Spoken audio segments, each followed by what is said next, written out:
Never tried it. Hello, everyone. How are you this beautiful morning? I am so excited, like always, to speak to you today. And my guest today is an adorable person and a healing person and individual who is just filled with light and wisdom and just positivity. So I am excited to bring the speaker to you today. Wherever you're tuning in, whether you're tuning in as you're walking your dog or you're jogging or you're exercising, I completely appreciate taking the time to listen to my podcast and spreading the word and sharing it with everyone. Because I am learning as I am growing through this journey. And I hope you are as well. My intention is to provide the information that is beneficial for the community. And so you can take that information, embody your true self, and hopefully I'm helping you empower yourself. So without further ado, let me introduce you to Sophia, who is a level 2 quantum healing hypnosis technique. Say that 5 times fast. Quantum healing hypnosis technique practitioner. And she's also a channeler. And after working for 10 years in a corporate environment, she decided that it is time to pursue her desire to help people heal. Yes, we need more people. 2 years ago, she opened up her own company, Sophia Livshitz Quantum Healing Hypnosis. And she has helped guide over 100 clients to their emotional, spiritual, and physical healing. Sophia feels honored and thankful that she gets to help those who are struggling and to finally do what she enjoys doing. And I have to tell you ahead of time, I had an experience. I had an opportunity to work with Sophia. She's a beautiful soul inside and out. So welcome, Sophia. I'm so excited. You Thank cannot you feel for it already. Thank you for having me on. You're very welcome. You are very welcome. So what inspires you? Who inspires you? Let me start off with that. Who inspires me? That's a good question. I think it's just, I've always wanted to live my life happily. I think that's what inspired me always, right? Mhm. But it was a journey to understand that it's not someone is supposed to make me feel happy or something, right? It's me within me. So I guess, the idea is that we all start to inspire ourselves, really. But the biggest, I think, inspiration, now that I'm thinking about it, was Dolores Cannon, who came up with the quantum QHHT. For short, we call it QHHT, but she was an inspiration, definitely. Yeah. Dolores, Dolores Cannon. Her name is Cannon. Dolores Cannon. Okay. She was the one who came up with the technique. She perfected it. And she started doing hypnosis, I believe, in the 70s. So give us a little bit more in depth about how your journey from corporate to right now. Oh, sure, definitely. So I'm an accountant by trade. So I worked for a top 4 accounting firm for 10 years and I was miserable. And I think part of why I picked the specific job or trade was because that's how I was brought up, right? We're brought up a certain way. You need to be a lawyer, a doctor, an accountant, right? So I became an accountant. I always liked helping people. I tell this story. When I was little, I used to come up to my mom when she was in pain. I would just put my hands on her, and after a while she'd be like, "Oh, I feel much better." And I always thought that as a child, I always thought that it was just a joke. Right? That my Mm-hmm. mom was just trying to make me feel better. Mm-hmm. But then when I was older, she's like, oh no, it actually, no, it really did happen. And I was like, really? So, so that's how my kind of journey began, because I started remembering those things. I'm like, okay, what do I like to do? And as a child, I wanted to be a doctor because I wanted to help people. Mm-hmm. But the idea of what doctors do didn't really, I didn't like it that much. It was very, it wasn't personal enough for me. So I was just searching. I feel like I was searching and searching and searching until I came up on YouTube. Dolores's video showed up, and she wrote about I think about 18 books about her hypnosis sessions, and I start reading those, and I was like, I want to do what she does, because she gets to help people, right? It's a journey. Like, we take people on a journey and we help them through the journey. So because during the session, I don't do any healing. The client learns that they can heal themselves. So we kind of take them, we help them along the way. But the client heals himself or herself, which is also amazing. Beautiful. So as an accountant, you pay attention to the details, and then you wanted to serve people, and you saw the doctor's profession as one way to serve and help people, but then how universe guided you to see the video of Dolores. It's amazing. And then now you found your path, would you say? Yes. And again, it sounds, when you tell the story, it sounds like it was in 5 minutes. It took, from the moment I decided I want to do what she does, it took me probably another 2 years to work through the fear. Absolutely. Yeah. Right. Because this is not something that people are open to, right? Because I always call it, people have misconception what hypnosis is. This is not clinical hypnosis, call it more of a spiritual hypnosis. Okay. Right. So not everyone understands what that is. Not everyone believes in certain things. And so the hardest part was, kind of coming out to the family and being like, well, this is what I want to do. So the fear, what were you most fearful of when you were deciding, like, okay, this is what I want to do. This is where I feel like I'm called in to do by the universe. So what were you fearful of? Like, I think the biggest fear was to be accepted, be accepted by my family. And were you successful in that? With the moment for the most part, yes. At the end, everyone, just thinks I'm weird a little bit. So, and it's okay. But at some point, I mean, the hardest I think was my grandfather, because he's very analytical. And at some point I just had to tell him that, listen, it's all about love. I know you love me. I love you.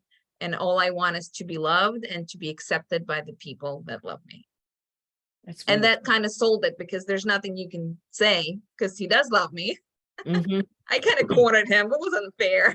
But, so he's very supportive. But he doesn't ask about, the details of my work. He asks from a business perspective, how's business going? Beautiful. So take us through the journey of, when you say spiritual hypnosis, how do you explain that? That's a very good question. So when I say spiritual hypnosis, I mean that I will not be telling you how to feel. It is completely your journey. All I'm doing is I'm kind of holding your hand and guiding you. When I say spiritual, it means that we're letting the Lord called it subconscious, right? But we're not looking at it from the psychological perspective. A lot of times people call it now your higher self, the all-knowing part of you, that part of you that sends you intuition. And that is what we reach. That's the goal to reach during the session. So when I say spiritual, that is what I mean, is to trust that the universe and that your higher self will show you what you need to see. Because people come with specific, be it traumas, issues, problems, whatever it is, physical, each physical, actually a message from your higher self. But people come with different things, and all I ask them is to trust. You're not trusting me because Yes. they don't really know me that well, right? But trust yourself. And that's what I mean by spiritual. Okay, that is beautifully stated. So where is the hypnosis part come in that? The hypnosis part comes in. Well, let me kind of backtrack a little bit, right? So a lot of times people feel like hypnosis, again, you're not present, you're going somewhere. This is not it. This is more, the easiest way to explain it is think of a deep guided meditation. Beautiful. So what does hypnosis really mean? You are in a different brainwave. You are, we bring, during the session, I bring people to theta state. Beautiful. Right? That is the meditative state. That is the that is a deep meditative state, right? We are in that state twice a day anyways. When we are settled down, we close our eyes, and that in between state before we're completely dreaming and awake, that's the theta, and when we're waking up. So it's not a state that you're not used to. We're not creating anything new. Right, we're just bringing you to that really deep meditative state, and we use past life regression to do that. So the first part of the hypnosis part itself would be what we call past life regression. So you are bringing awareness. You are bringing that individual to their own awareness of their higher self. Yes. At the end, yes. And then you are guiding them to that theta state where they can access the information. They are doing all the work by themselves. You're just guiding them like a deep guided meditation. That is beautifully said. Yep, that's exactly what I'm doing. Yep. So when you said past life regression, for people who don't know about the past life regression, give me a little definition. And then do you do that in person or do you do it online? So this is done only in person only. So QHHT can be done only in person. And there's so many reasons why. For me as a practitioner, there's such a much closer connection. I can feel the client more, right? And once we're in session, the client is my responsibility.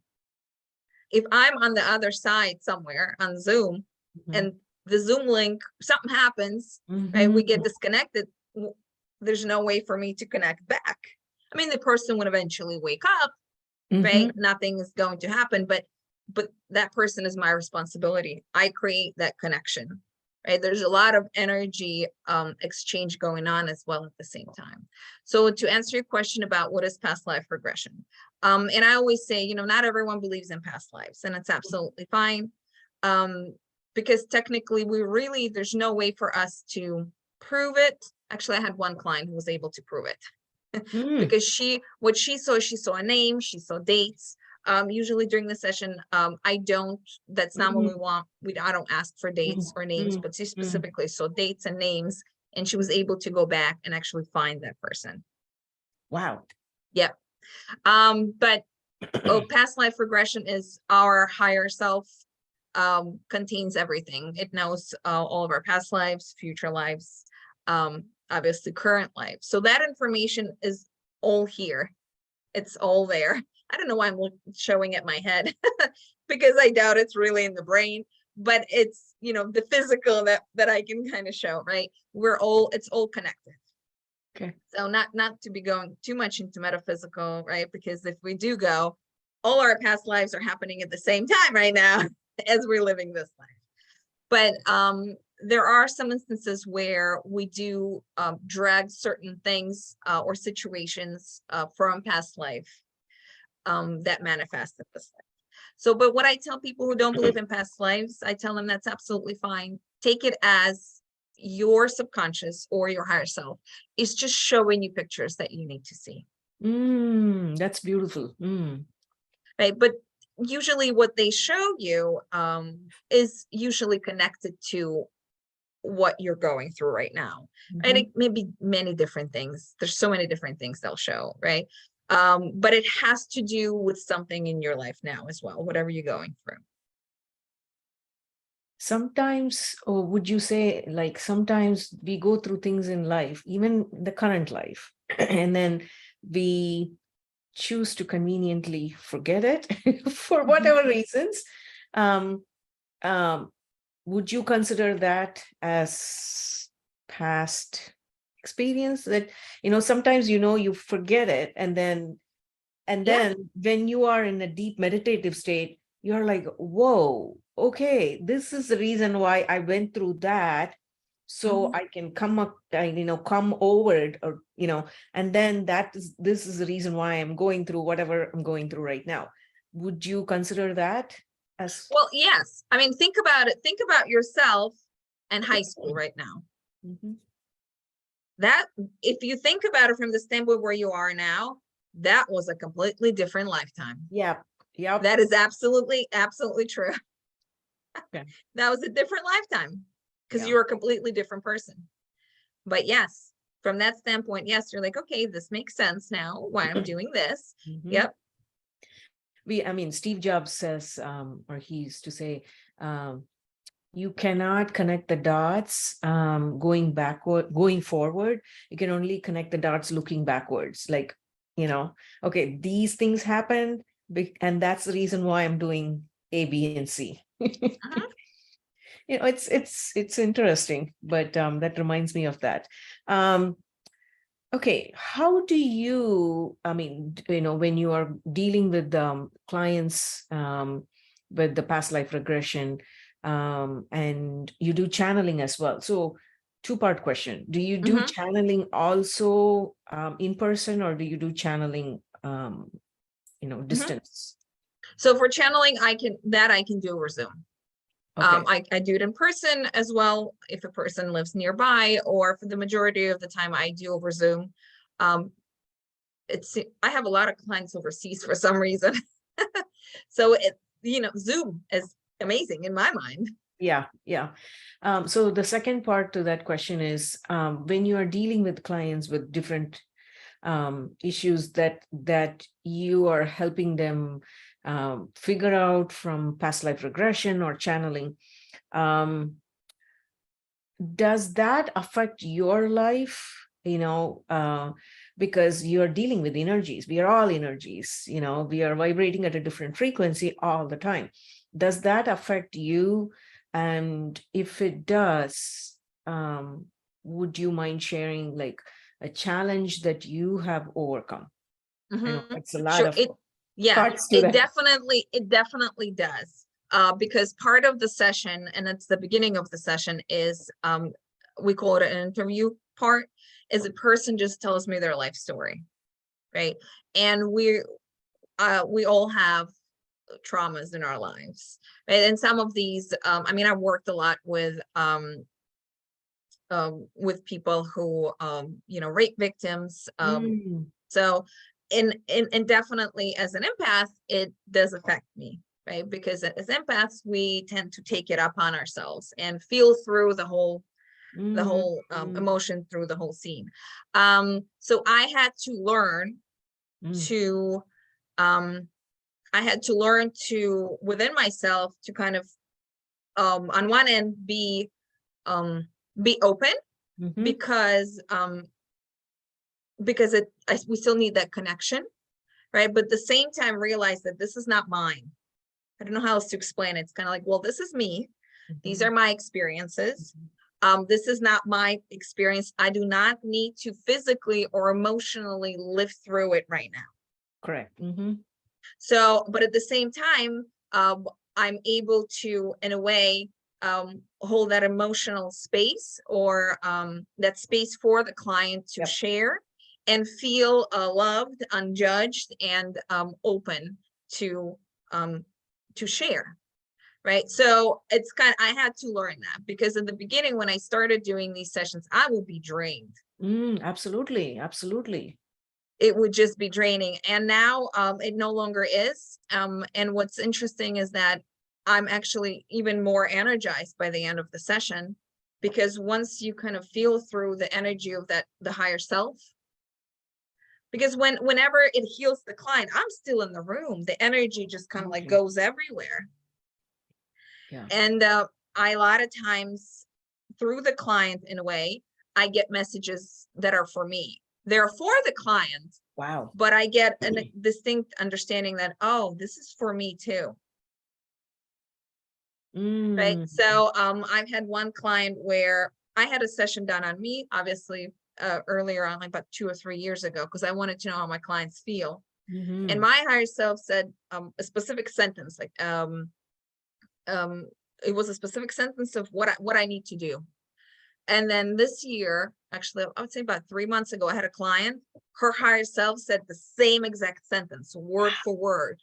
Wow. And I had to stop myself. I was like, whoa, this is interesting. And then I had to reevaluate. And I was like, wait, I'm receiving this as well. It's in these wording to show me that I still haven't done it, or, you know, I need to continue working on this. Wow. So yeah, you, so there's you a have lot to be open to it too. So, you know, even if the message shows up, when you are not open to it, it'll just go by. The message comes and goes by. Yes. Yeah. But it's a lot of the times, and other practitioners say the same. What a lot of times when a practitioner is going through something, because we're still human, Absolutely. right? A lot of times we will receive clients, or clients will come that have a similar issue, or so it's kind of, you're healing the client, but you're also getting an understanding for yourself. Oh, that is 2 in 1. Yes. You get the benefit of both. Okay. How do you define success? And has that definition of success changed over time? Yes, definitely. So I used to define success like everyone else, right? Success is, you know, you have money. I no longer look at success as that, right? I look at success as more personal, meaning, do I feel whole? Do I feel happy in what I'm doing? It's more of a how I feel. Am I balanced within myself, based on what I'm doing, right? If I'm doing something and I'm forcing myself to go to work, that's not success, no matter how much money I'm making. Because through this work, I also had to reevaluate so many things. Absolutely. Even money, even understanding of how money works, because there's so much money out there, but we were brought up in thinking from the standpoint of lack, or I don't have enough. Right? And that's what we constantly send into the universe. Granted, those who were brought up in wealthy families don't have that thinking, right? But for the majority of, you know, even if you were brought up in a middle class family, at some point in that life, there was that dip down where, you know, the family wasn't doing so well, and it like kind of sticks to us. I also had to learn how to trust the universe. I had to learn how to trust, meaning that they will provide for me. That no matter what, I will not be destitute. I will not have to, you know, live in a shelter, for example, even though there's nothing wrong with living in a shelter, but I will not be destitute. I will not go hungry. My kids will not go hungry, right? And that's also one of the fears that I had to overcome. What is one achievement that you feel like you're very proud of? It can Such a be good question. personal. It can be personal. It can be, something related to what you're doing. One achievement. Oh, there's so many. Okay, so let me pick one. Yes. I think my achievement was to extremely proud of myself, to step over and work through the fear. That's a That big is my, I feel like, biggest achievement, just one. to work through the fear and continue doing what I love, what I enjoy, Mm. no matter what the outside world is telling me. That is a big one. That is a good one too. That's a good one. So you said when you're working with the clients with past life regression or whatnot,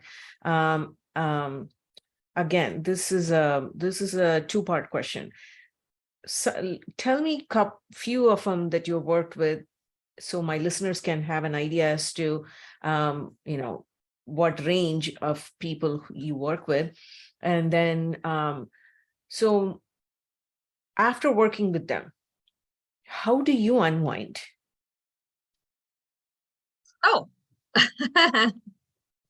so let me, I guess, give you an example, I guess, for the first part of the question. So let me just want to make sure I understand you, right? So for the first part of the question, I can give you an example of a few clients that I had. Is that okay? That work? Okay. So I'm trying to think of a really good one for you. No, you Because said you mentioned that you work with rape, the individuals who have been raped, and so yeah. give like few others that you have worked with, so Mhm. the listeners can have an idea as to who all you work with. Well, the rape victims, and I want to say right away that your subconscious will not have you live through that same experience. That is not what it's there to do. It's not there to traumatize you even more. So during the session, what they do is they try and help, right? And what does that mean? And this is going to sound maybe odd in a way. So a lot of the times, and I had one, this was only once, but I always ask if this, whatever happened, was meant to happen. Right? Because, we've all heard it in our lives that, our lives are already written for us and so on and so forth. But guess what? We all have free will. You have free will. I have free will. All of the other people have free will. Right? So I always ask whether it was meant to happen, just because, again, is there a lesson in that, or was it someone's free will that just went AWOL? If the person still needs, usually what happens is,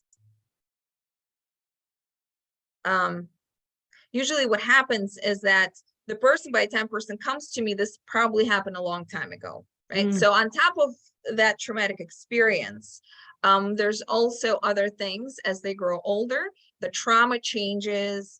It's not, it turns into not loving yourself, not respecting yourself, and so on and so forth. So we eventually work with that. So go backwards, work backwards. So start backwards. Yeah. Yes. So once the higher self comes in, and the higher self, it's not a possession. It's not like this. No, the person is not going to jerk. Okay. Right. And it's a very gradual. When I see that the person is deep enough, I call it I'll ask for the higher self to come in. Right. And it's still a transition time. So there's certain questions that I ask. And you can see very well whether the person is if it's the person talking, or if it's the higher self talking. The higher self talks in third person about the person. So when we do the healing, there's a lot more. So there's a lot of emotions that are stuck in the body. Absolutely. Right?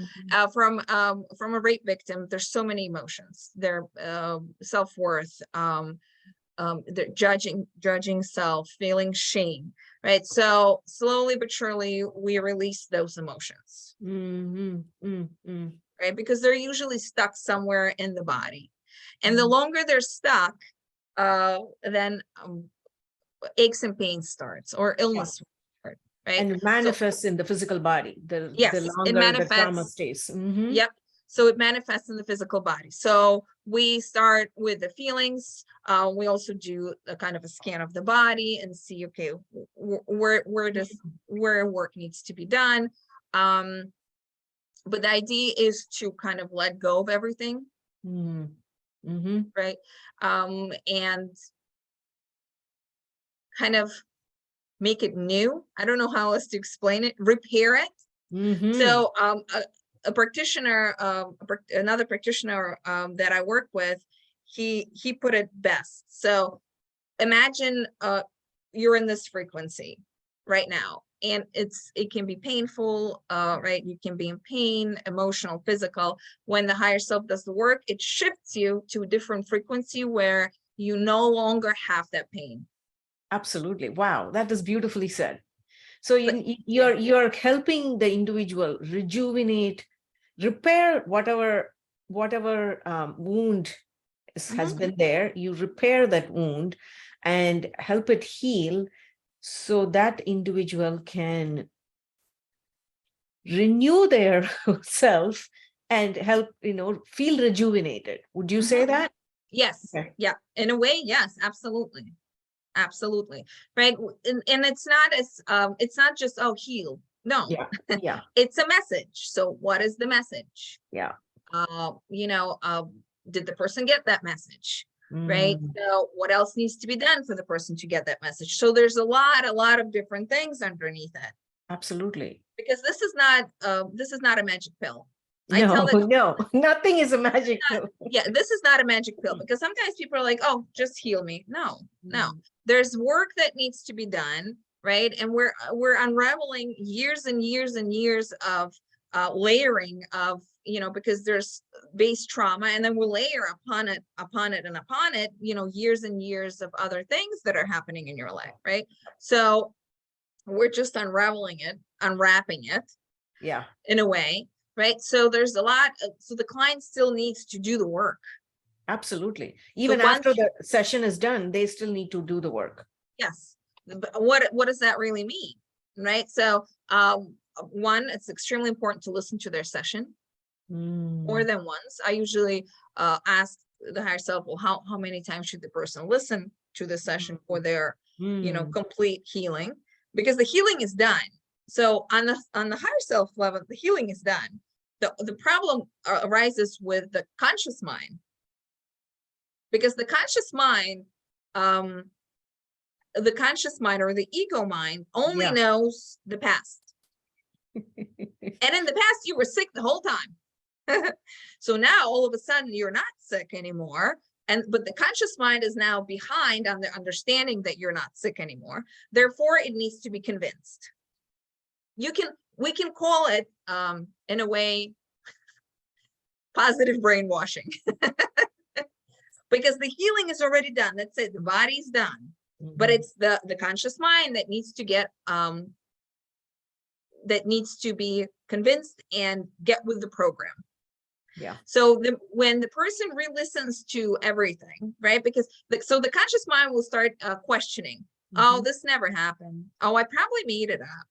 Right? But when a person listens to the recording and listens to the answers and listens to explanation why this was, why that was, they're like, there's no way I could have known this. No, that wasn't me.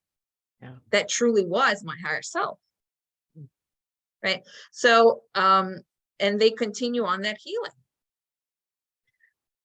So after that is done, do you do anything before the session to ground yourself, to center yourself? Does it affect you at all? And then how do you unwind and recharge yourself? So before the session, I always meditate. Right. So I connect my higher self to the higher self of the person. And after the session, I can't say, I used to have to recharge. Now I don't have to anymore. As I explained before, because I separate the two. So I actually am energized after the session, because you are in the presence of something, I guess from our perspective, something magical, well, something bigger than we are. So I can't say that I need to recharge myself afterwards. Okay, so shifting gear, what is the best advice you have received? There's just so many. like from your Yeah. higher self. It could be from your higher self. It could be for your business. The best one.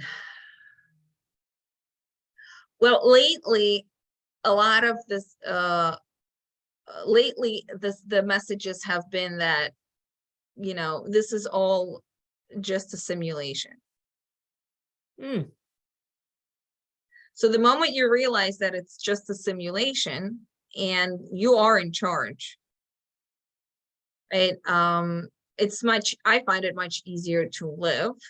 But I guess the best one would be just trust the universe. We look at life as something difficult. We look at challenges, we call them problems, right? We look at it as something negative, and it's something like, oh, I have to go through this, instead of being like, okay, well, it's a challenge.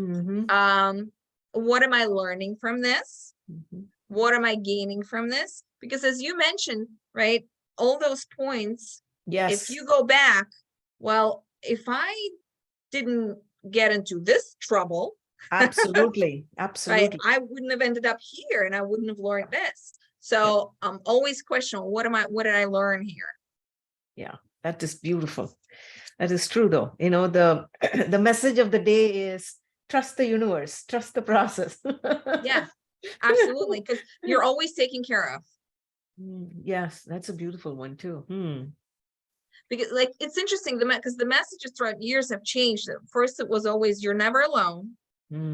Because I guess it had to do with me and me feeling lonely and alone. And well, you're never alone. And the moment I realized, you know what, I really am never alone, right? It turned into, you know, trust the universe. We're here to support. We're here to help. It's just no one has ever taught us these things. Right? No one has ever taught us to, let's say, ask for help. That is true. Yeah. Right? Forget about asking help from a physical person, right? But also asking for it. We'll have a team behind us. Yeah.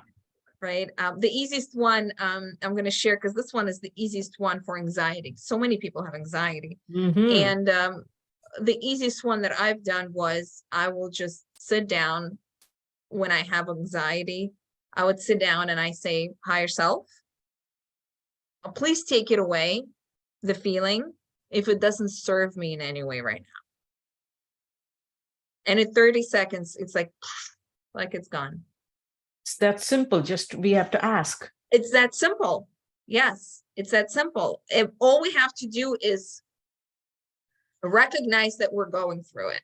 And the moment you recognize that you're going through it, you have separated yourself from it. Beautifully said. And from that point on, that's it. It's kind of, you're already kind of like you putting yourself on the outside, and therefore, well, I don't want it, because we're in control, right? If we look at it from the standpoint, this is a simulation, therefore we are in control. We just never knew that we were in control. So the moment we separate ourselves out, and how do we separate ourselves again? We recognize that it's happening. And that's it. That's already separation. And you recognize, you're like, you know what? I don't want this. This is not what I want in this simulation. Yeah, that is true. Because our conscious mind always, you know, the ego mind is like, oh my God, you know, you're going through this. And as long as we are in that, then there is no relief. And, you know, we are swirling in that whatever feeling that doesn't serve us. Once the recognition or the awareness is there, then then you like you said, you're detaching yourself from that situation. Another person I was talking to were saying, first comes the awareness, then comes acknowledging that, that I am feeling this way, and then accepting, right? Because sometimes we can be aware of it, then we are acknowledging, okay, I'm feeling this way, and then as soon as we accept that this is how it is, and then we can take the action to act on it, and then adapt to a different, whatever Yes. that different route you want to take. So it was a cool one. I was like, oh, that is really cool, because it's first is awareness, recognizing, then acknowledging what is going on, right? Being in that feeling, and then accepting, okay, this is how I'm feeling. Because when you don't accept, then nothing changes. Then you take the action to act on it, and then adapt to, if you want to do something different. Yes. So, yeah. I usually cheat, and I'm like, you know what? I know this is going on. I accept it. Now please change it in my mind. I don't want it anymore. Asking your higher self, let's change it. Yeah. I'm like, I don't want it. I'm like, make us better. It's just easy. You make it sound easy. So hopefully the listeners will be able to apply it too, and feel the difference, because nobody wants to feel that anxious feeling, and whatever feeling that is not serving us. Okay. So you mentioned a good advice. Have you received any worst advice? No, I don't think so. Okay. Who gave you the best advice?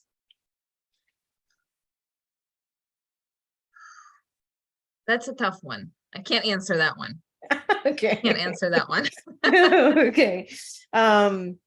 Do you have any regrets at all?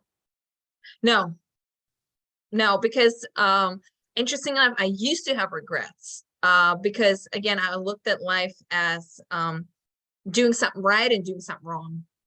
So throughout this work, they always say, when I say they, we are one on the other side. So our higher self is all one, right? We're only separated into individuals on earth. So I always say they, because we are all connected, but they always say there's no right or wrong. There's no good and bad. There's no right or wrong. You just learn the lessons. It's just learn the lessons. But we're so we're so constricted by well, I don't want to do what's wrong. I want to do only what's right. Right. But in my right can be your wrong can be my right.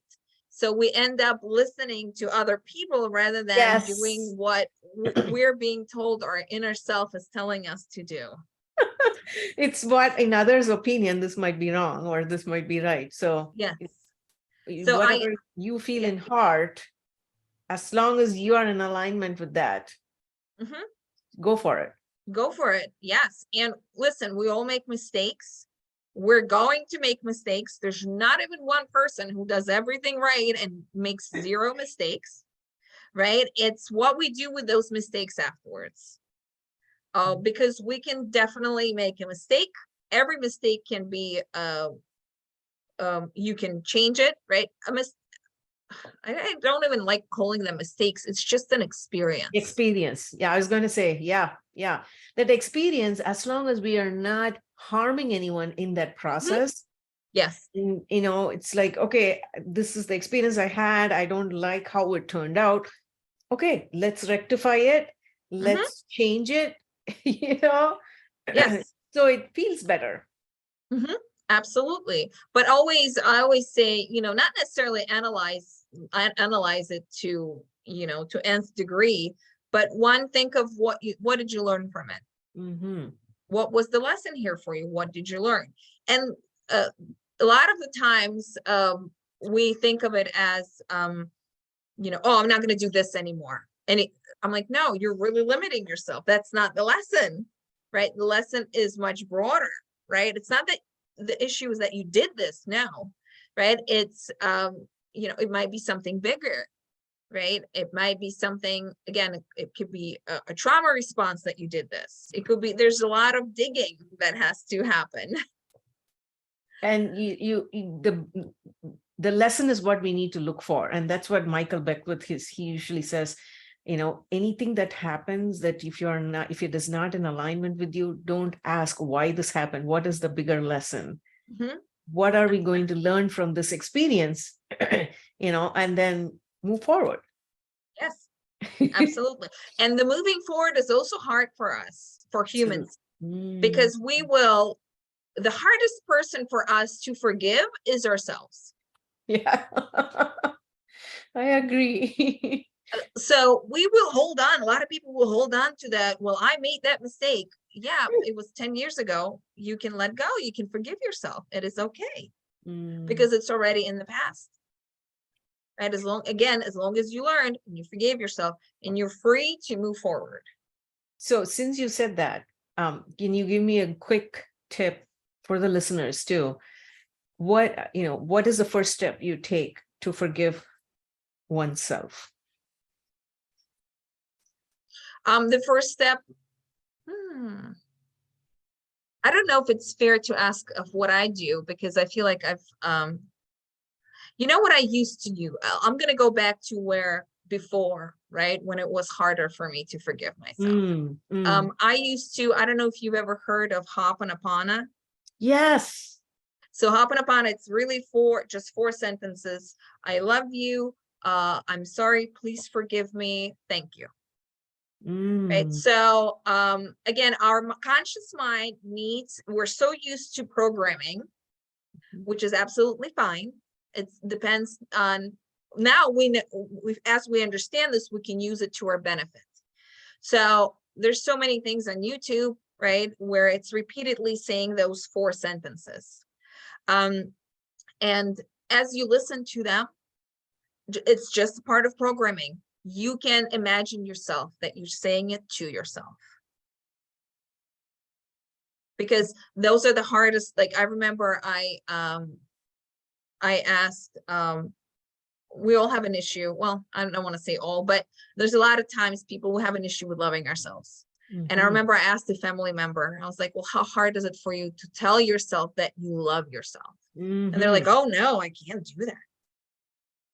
Right. The same goes, forgive me. Right.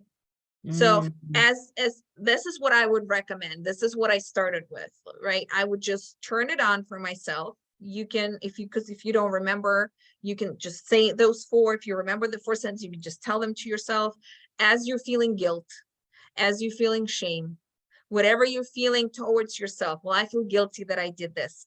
I should have known better. No. How would you have known better? Because you're telling yourself this from where you are right now, where you already know the outcome.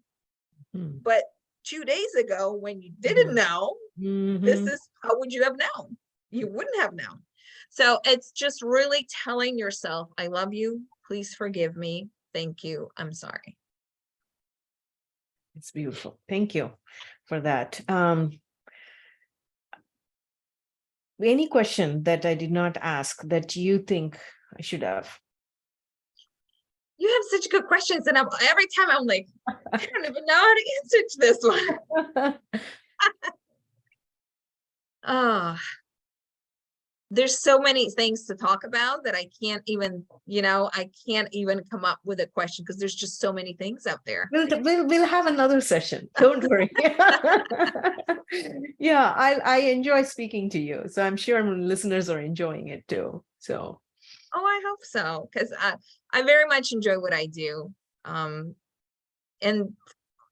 it feels like this is the time where we're ready as a collective. We are ready to feel better. We are ready to be better. Not that we're bad, no, meaning to let go of trauma, right? To start, I look at it, the core of it all is loving ourselves. And I believe you and I talked about it too, that we were brought up saying that loving yourself is selfish.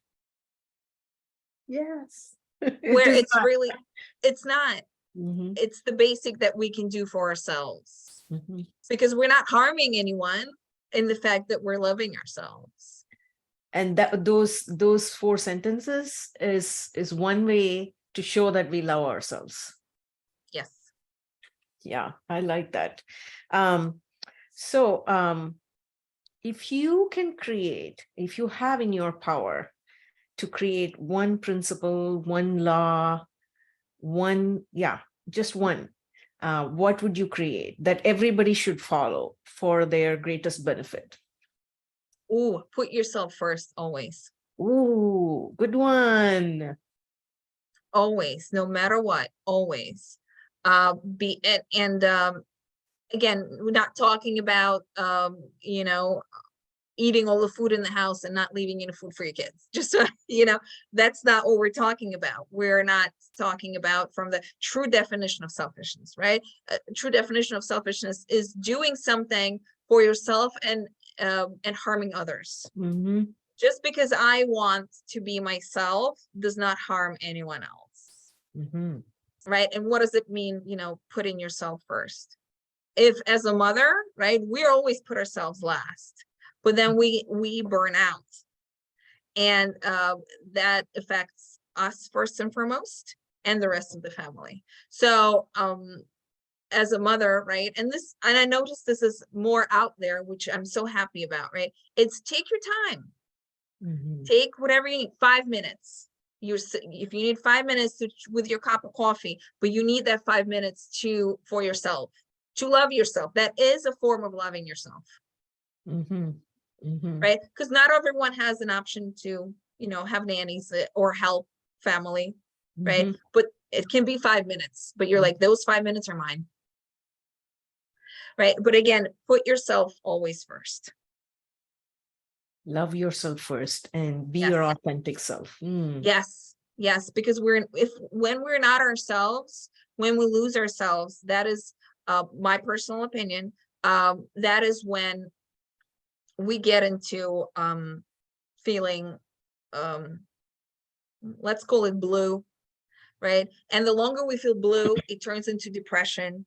Mm-hmm. Right? And then it turns into prolonged depression and so on and so forth, right? Because it's not just all of a sudden, boom, I'm depressed. No, it was years and years and years and years of something, and I've went through that as well.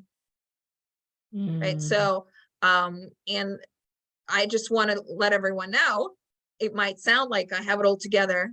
I still don't. None of us do. It's always a process. Absolutely. It's like peeling away layers of onion, and yeah, Yes. it's always piled one upon other. Yes, it does get easier because as you peeling them off. If we decide to seek help. Yes, right. And help can be many different ways. Yeah. Help can be just saying to your higher self, be like, send me a video that you think I need to. Again, that help is always there. For some people, the help is to go see a therapist. Yeah. For some people, the help is to actually get medication. Right. And even though when we do sessions, most of the time they're always like, you know what, they're never for medication, but they're not like, no, don't take medication, it's bad, because they recognize where the person is in their journey, and they're like, okay, well, you still need to be on this medication for this amount of time, and then you'll be ready. So there's no denial of medication. Right? Because they always work for the betterment of the human that is on earth. Right? So help can come in many different ways for many different people, because we're all different. Thank you so much. I had a wonderful time speaking with you, and I'm sure my listeners had a wonderful time as well. Anything else I missed? No, I think we discussed so many interesting things. How can people reach out to you, Sophia? So I do have a website. It's Sophia Livshitz, QHHT.com. And I know I sent you my Linktree. It's a whole, if people decide to go on Linktree, there's all my links are there, all my media, social media. I try to post, I do my best. Okay. But yes, but my website would be the main one, just Sophia Livshitz, QHHT.com. Thank you again for your time. I appreciate it. And I see, future sessions, we are going to talk more so we can explore other areas that how you help other individuals as well. Thank you again for your Thank time. you so much for having me You're on. very welcome.